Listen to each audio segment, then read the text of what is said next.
Good morning, good afternoon, good evening, depending on what time you are reading my blog. And thank you very much for taking a read of my blog. And hopefully the fact you've clicked into this video means that you think the technique is rather good.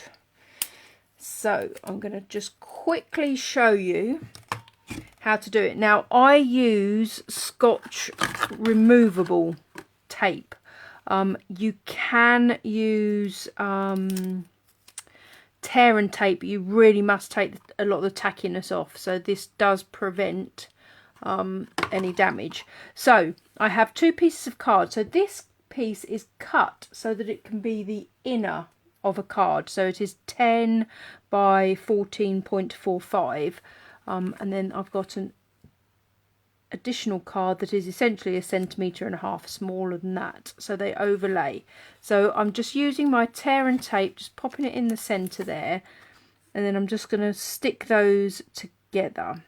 Now the card featured just focused on yellows. It actually focused on So Saffron, but for this kind of ombre design I'm actually adding a little bit of Daffodil Delight as well.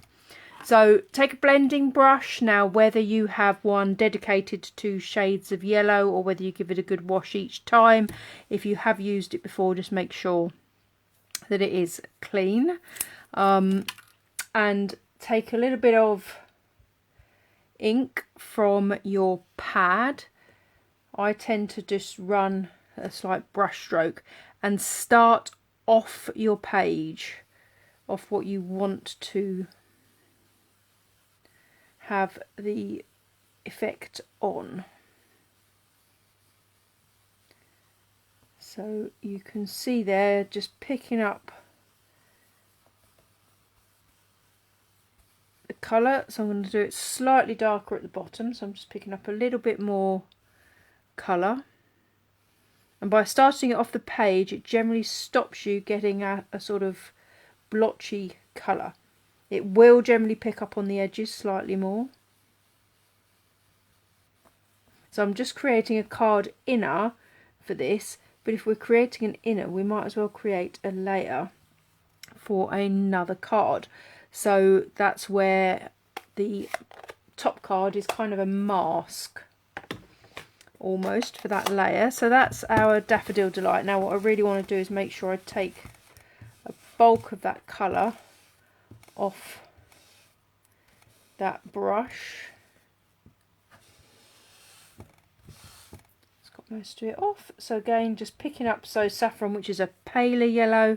Still need to start off the page and coming onto the page.